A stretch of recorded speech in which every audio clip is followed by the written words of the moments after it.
Hari ini aku bersama Pak Deddy Supriyadi. Halo, selamat pagi. Setiap seniman aku punya signature dan itu nggak bisa dicari. Saya lupa. FOMO-nya ada ya? FOMO. Mas FOMO pernah? Bisnis seni rupa itu adalah bisnis pencitraan. Aku mesti confident that this is gonna sell. Because Ini kok saya sedih gitu ya? enggak, karena 9 to 5 job. Pertama kali saya akan ngumpulkan 1000 air kencing saya sendiri. Apakah benar once an artist meninggal, value-nya itu tambah? Kita harus keluar. Healing maksudnya ke Bali gitu. Itu nggak ada target, jadi Siapa sih sebenarnya Pak Deddy Supriyadi? So let's talk about it. Culture? sebuah makhluk. Pak, jadi saya kenal Bapak gara-gara dari episode kedua Culture yang berjudul Golden Shower. Golden shower ya. Kenapa Golden Shower, Pak? Ide itu muncul, tema itu muncul dari Mas Aldrik. Jadi itu memang project spesial saya. Saya buat karya eksperimentatif. Saya bilang adalah eksperimentatif, bukan instalasi. Jadi ngumpulin 1000 urin di dalam botol. Kenapa air kencing maksudnya nggak kebauan itu, Pak? Sudah disterilisasi, steril, kita kemas dengan bagus supaya dia nggak bocor. Jadi ide awal itu ketika orang ngomongin sejarah itu pasti berkaitan selalu dengan artefak. Itu artefak yang cuma berkaitan dengan si pemakai. Nah, ada kepikiran kenapa kita nggak ngumpulin artefak yang original. Nah, yang paling mudah untuk dikumpulkan itu dan diproduksi tiap hari itu air kencing. Pertama kali saya akan ngumpulkan 1000 air kencing saya sendiri. Itu artefak dari seniman. Berapa hari ya, Pak? Berapa hari? Sebenarnya nggak ada target, jadi itu dikumpulin tiap hari. Kemudian nanti untuk kelanjutannya saya akan ngumpulin air kencing dari donatur. Tapi kalau memungkinkan saya mencoba untuk ngumpulin artefak dari selebritas, dari politikus. Itu penting karena dalam bayangan saya kenapa sih dulu kita nggak ngumpulin urinnya Soekarno? Kalau itu ada, ini bisa selain itu jadi artefak. Ini kan bisa jadi bahan kajian sains juga ke depan. Especially dengan teknologi yang canggih ini ya. Canggih itu bisa dibuat pakai untuk apa aja nanti ke depan. Nah ini sekarang saya mulai. Mungkin untuk berapa tahun ke depan saya akan tetap mau melanjutkan proyek ini. Untuk kita kumpulin rame-rame. Nanti suatu saat artefak ini bisa kita sumbangkan. Siapa yang mau merawat ini? Awalnya Bapak mau jadi pelukis itu kenapa? Ya, katanya kalau pelukis itu kan kutukan, bukan profesi. Kutukan.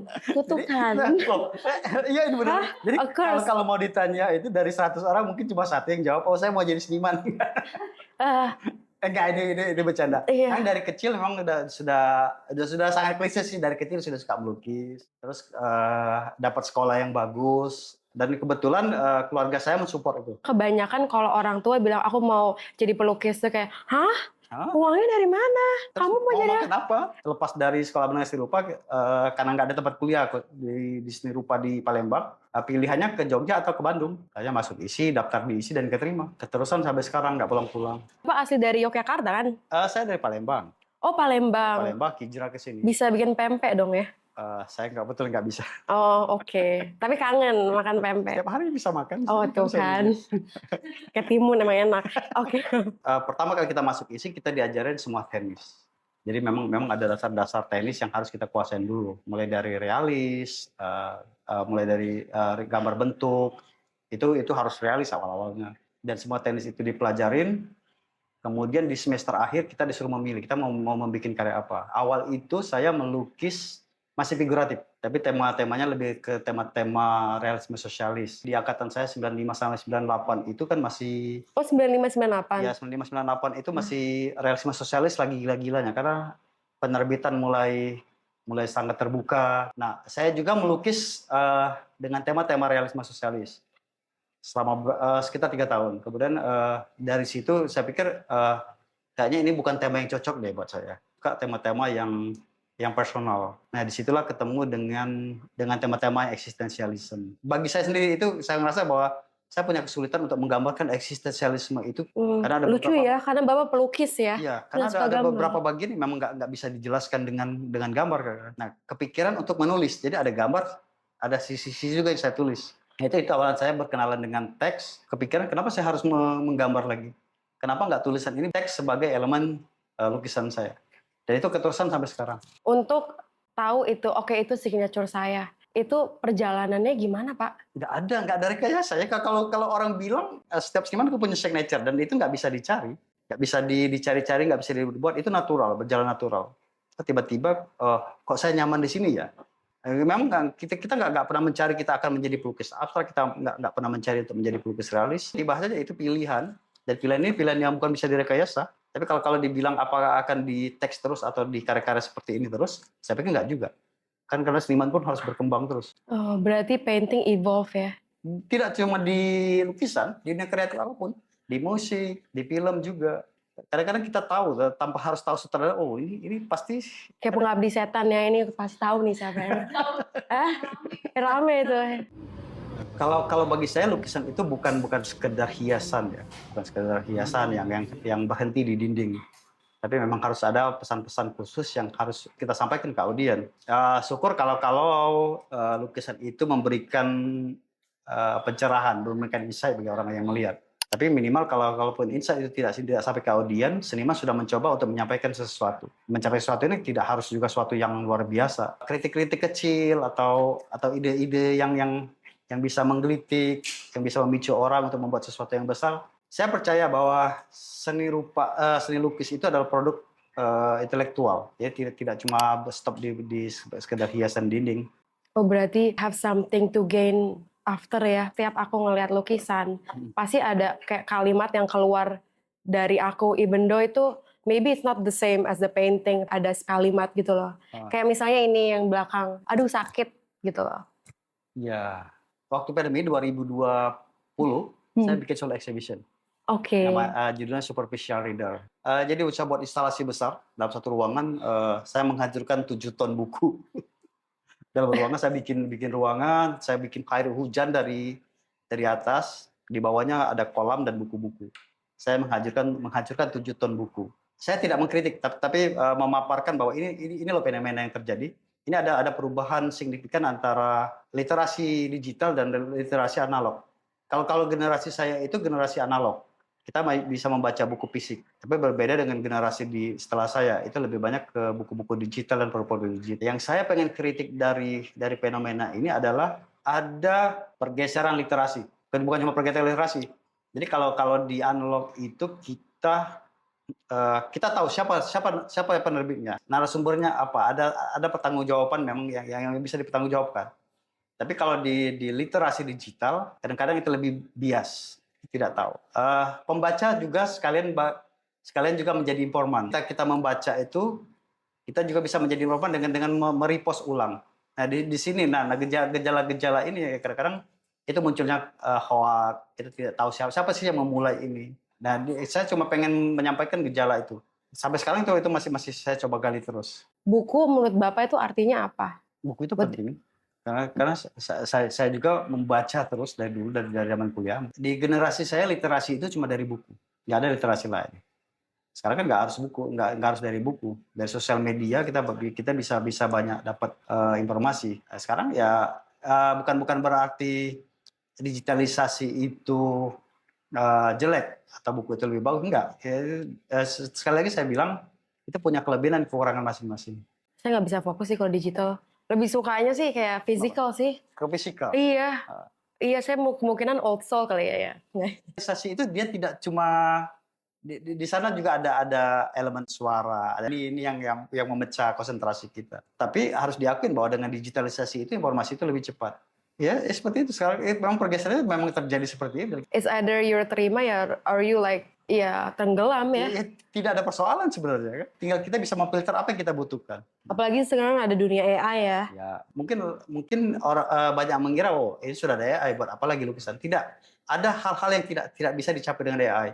Itu masalah rasa. Mungkin secara visual AI lebih unggul, tapi yang tidak bisa dicapai AI itu ada personalisasi dan rasa. Karena AI itu dia lebih ke generalisasi. Kalau rasa itu tidak. Tapi ini bisa jadi referensi bagi seniman sekarang, ya sangat mudah. Kalau kita mau nyari referensi, nggak ada ide, tinggal pakai keyword mau buat apa, dan itu tiba-tiba ya nanti bisa jadi gambar dan itu bisa jadi referensi. Kalau saya memakai kedua-duanya, saya tidak bisa menolak AI. Karena di satu sisi memang kita butuh percepatan dan itu bisa dilakukan oleh AI. Pernah beberapa kali pakai AI, tapi tidak sampai akhirnya ke karya seni, cuma untuk ya sekedar mencoba. Kalau ada ide-ide, oke lah kita mau buat apa, saya coba. Mungkin generasi saya, generasi yang masih sangat konvensional ya, belum bisa menerima itu juga sepenuhnya, juga tidak bisa menolak. Ya saya memakai itu sesuai kebutuhan saja. Kalau saya mau buat ilustrasi, oke saya butuh referensi, memakai AI untuk referensi, tapi tidak untuk menjadi karya seni saya. Is it hard to be kreatif kalau misalnya kreatif itu menjadi gaji sepenuhnya Bapak? Your main source of income. Saya dulu pernah mencoba buka beberapa usaha, pernah jadi desainer juga, punya advertising juga sama teman buka advertising. Menjadi seniman itu lebih enak. Kita tidak harus menyenangkan semua orang, itu yang penting. Jadi kalau kita di dunia industrial itu harus lebih kompromis. Kadang-kadang apa yang kita pelajari bertahun-tahun jadi mubazir deh. Saya sudah kerja bikin desain sesuai dengan pemahaman saya yang menurut saya sangat bagus. Tapi kalau dengan klien yang bilang, oh no saya nggak suka. Tapi kalau di seni rupa, di fine art, saya punya karya, kamu mau beli nggak mau beli itu urusan kamu, saya nggak harus. Yang penting saya suka, saya bikin. Di dunia industrial kita mengikuti apa yang mereka mau. Kalau di dunia fine art seharusnya seniman itu memaksakan selera. Ya, mungkin kalau di industri ya kita punya income pasti ya tiap bulan dapat duit, kadang bisa dapat harian. Ada stability ya. Ya kalau seni rupa ya adalah walau alam lah. Untuk jadi pelukis mesti percaya dirinya tuh ada nggak sih? Jangan sedih. Hah? Percaya dirinya ada. Maksudnya kan kita ke 9 to 5 job is because... Mbak Beni kok saja sedih gitu ya? Enggak, karena 9 to 5 job itu perlu, we know it bakal stable, you know. Oke, aku mesti confident that this is gonna sell. Ya, Nggak sedih guys. Dan tidak semua karya itu bisa dijual. Kebetulan kan di dunia ini tidak ada yang namanya selera tunggal. Jadi apapun yang kita buat itu bisa dijual. Dengan catatan bahwa karya itu memang total. Kalau di seni rupa itu kita punya joke. Kalau mau bikin karya itu, kalau mau jelek sekalian, jangan nanggung. Karya yang paling jelek, yang paling aneh itu punya pasar. Karya yang paling bagus dan paling manis itu punya pasar. Nah, untuk menemukan pasar ini, seniman nggak bisa sendirian. Kita butuh partner, kita butuh galeri. Kalau dilihat dari Bapak punya seni, kayaknya Bapak udah established banget ya. Kalau dibilang established nggak juga sih, kira-kira masih. Tapi ini established Pak. What are you saying? Masih goyang-goyang juga sih kadang-kadang antara yakin nggak ya, established nggak ya. Sekarang ini memang lebih cenderung ke pasar luar, 80% ke luar. Tahun-tahun 2000 ke bawah lebih banyak lokal. Walaupun sekarang sudah mereka stop dulu mungkin. Stop dulu. Makanya kita berapa tahun ini memang untuk lari ke level yang lebih jauh, yang lebih eksperimentatif, lebih karya-karya yang gigantik juga. Gimana sih caranya untuk seniman baru untuk cari donasi? Kan Bapak bilang nggak bisa kerja sendirian. Dan itu gimana kalau misalnya orangnya kayak introvert, social awkward gitu loh? Itu kesalahan terbesar seniman. Bapak kayak gitu? Saya sangat friendly ya, nggak introvert. Karena mungkin saya dari industri. Berangkat dari industri, jadi kita tahu kita selalu berhadapan dengan orang. Ya, walaupun senyum-senyum gitu ya, sakit. Revisi ya. Iya. Walaupun udah berapa kali revisi, akhirnya balik lagi ke desain awal. Sebenarnya nggak perlu dicari juga sih. Saya harus gimana sih biar ketemu galeri? Cukup dengan satu hal, berkarya yang banyak, berkarya yang bagus. Saya sering nonton pameran dan bergaul dengan segala macam orang. Nggak perlu dicari, nggak perlu direkayasa, dan itu akan muncul dengan sendirinya. Jadi kebanyakan seniman muda, saya harus berbeda, saya harus mencari apa? Kalau dalam petik mencari jati diri tadi, itu nggak perlu dicari sih. Jati diri itu nggak muncul dengan tiba-tiba, tinggal itu digali terus dan dipertajam terus. Oke, saya akan menggambar kucing tiap hari, dan kucing adalah jati diri saya, tidak bisa. itu namanya memaksakan jati diri dan kelihatan banget kalau itu direkayasa dan dipaksakan. Tapi ada pernah nggak sih Bapak waktu kayak down gitu loh, kayak beneran kreatif aja nggak bisa gitu? Banyak, bukan ya, sangat sering. Nikmatin aja. Jadi, ketika kita mentok untuk membuat sesuatu dari depresi, kita harus keluar. Healing maksudnya ke Bali gitu? Enggak harus gitu juga. Iya. Kalau selama ini kita sibuk dengan studio, dengan bergaul dengan orang yang sama, ketemu dengan orang yang ya kita harus mencoba dengan spesies, bermain dengan spesies yang lain. Kadang-kadang stres juga kalau kita ngomongin seni tiap jam, tiap hari. Kadang-kadang kalau di dunia saya memang nggak ada kaitan sama seni. Itu tempat saya melarikan diri. Saya lagi bosan melukis nih. Ya kita coba yang lain dong. Kita tenis patung, gitu. Atau kita bikin instalasi, kita coba yang lain juga. Nggak harus stop di situ aja. Atau nyoba deh jadi penyanyi. Bisa sih. I wonder Pak, do you think it's healthy to have role model. Ya cuma untuk jadi pemicu aja ya, untuk meyakinkan diri, oh ternyata mereka bisa. Meyakinkan diri ya, that's the word of today. Ya, itu Meyakinkan meyakinkan diri. diri, oh kalau mereka bisa kenapa saya nggak bisa? Kita role model itu bukan berarti kita harus meniru mereka. Ya mereka bisa, saya bisa sih. Mereka bisa survive, mereka bisa hidup, ya saya juga bisa. Kenapa enggak? Jadi role model itu bukan harus kita cuma butuh, oh kenapa mereka bisa begini ya? Nah, saya juga harus bisa. Cuma di situ aja. Inspirasi dari siapa? Saya terinspirasi dari macam-macam. Jadi there's no such thing as originality ya. Jadi kalau dibilang original, apa sih yang original sudah tidak ada lagi. Sangat sulit untuk menentukan originalitas sekarang. Semua apapun yang kita buat sekarang itu sudah ada sebelumnya. Kalau kita mau mengulik lebih jauh, oh ternyata apa yang saya buat sekarang ini udah ada. Nah sekarang ini ya kita tinggal meramu. Kalau bahasa kerennya kita tinggal meramu apa yang sudah ada.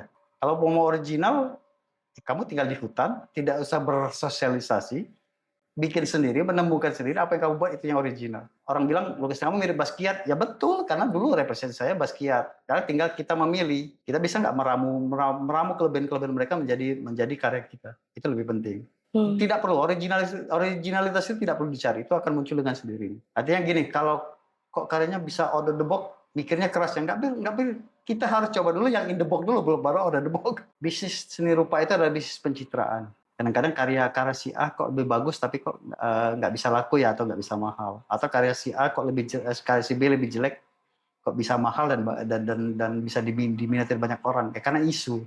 Susah sih kadang-kadang ya kalau as a Gen Z pas masuk lukisan bentar lihat HP dulu gitu loh. Kadang-kadang mereka itu suka sesuatu itu karena temannya suka. Bener sih. FOMO-nya ada ya. Mas FOMO pernah? Mas FOMO-nya kayaknya social issues ya, mesti tahu saya apa yang lebih ke social issue, betul. Social issue. Itu penting. Kalau bagi seniman itu penting. Next project saya pameran tunggal lagi di bulan Juli. Di mana Pak? Saya datang ya Pak, ya, inviting Mas myself. Juga tuh yang undang juga. Oh iya. Ya nantang saya untuk pameran tunggal dengan karya baru, dengan karya yang lebih interaktif, tapi pasti mengejutkan. Oh mengejutkan. Pasti mengejutkan. Berarti bukan air kencing lagi. Bisa jadi. Oke, ini 1000 mungkin ya. Bisa jadi. Di taman gitu-gitu ya. Bisa jadi air kencing, bisa bukannya. Dan itu akan ada di Jakarta apa Yogyakarta? Di Surabaya. Surabaya jauh ya. Saya kesini 7 jam. Ke Surabaya naik kereta kali. Jam. Oh tambah 3 jam. Berapa? 9 jam. Oh my God. Oke. Surabaya. Kenapa Surabaya? Karena diundang Aldrich dari Surabaya. Oh oke. Aldrich lagi. Oke. Itu proyek paling dekat. Tapi ada proyek personal yang lagi saya lihat. Saya mau bikin apa belum tahu. Kadang-kadang saya harus tahu dulu mau buat karyanya apa dulu. Ada rencana untuk melanjutkan beberapa pameran di Jogja yang tertunda waktu pandemi kemarin. Tapi tinggal nyari timingnya yang bagus. Terus yang penting nyari duitnya juga. Apakah benar once an artist meninggal, value-nya itu tambah? Fakta, mitos? Bisa iya, bisa enggak. Tetot gitu ya? Bisa iya, bisa enggak. Karena gini, ketika seniman itu meninggal, mereka sudah tidak memproduksi lagi. Berarti kan karya ini cukup berhenti sampai di situ. Kalau demand-nya besar, sementara supply-nya sudah terstop, harganya pasti naik. Tapi kalau senimannya meninggal tidak ada demand, sama aja. Antara mitos dan fakta betul. Apapun yang saya hasilkan ke depan itu kan dimulai dari kerja hari ini. Jadi saya pikir saya nggak punya target yang besar. Bukan berarti nggak mau target yang besar. Saya mencoba untuk bekerja itu ya memulai dari hal yang kecil dulu. One step at a time ya. Yes. Pokoknya tidur kerja, bangun kerja gitu ya, makan kerja gitu ya. Jangan lupa ya. Oh iya, jangan lupa main-main. Oke, main-mainnya berapa persen Pak? Satu kalimat yang describe your painting itu apa? Perubahan. Ini ketika orang lihat karya itu ada sesuatu yang bisa mereka ambil dan itu bisa merubah sesuatu. Memang kemungkinan kecil ya. Kalau bilang karya seni itu bisa merubah sesuatu, itu kemungkinan kecil. Tapi itu bisa memicu perubahan minimal. Ya, kalau mau buat satu karya sulit juga deh. Tapi ya kira-kira gitu. Since saya belum punya uang untuk membeli karya ini, Pak. Oh, bisa. Saya bisa dicicil. Pinjol ya, Pak. Saya belum 15 tahun kayak baru. Oh, 15 tahun pinjol. Mana mungkin ya, Pak. Oke, aku punya bunga. Terus aku kayak customize bunga based on your painting. Jadi lukisan saya berbunga-bunga. Iya. Sebenarnya sih ada artinya dari sini. Oke, yang pertama kasih, itu ya Terima kasih Mbak Bening. social issues-nya ya yaitu bunga, dan your painting itu merahnya. Iya. Dan ini Kenapa ada. di tengah? Kenapa di tengah? Karena you have to believe in yourself in order to be di tengah kan. Karena saya terinterest di sini. Itu aja Terima sih, kasih Pak. Mbak Bening. Iya. Oh my God, thank you so much, Pak.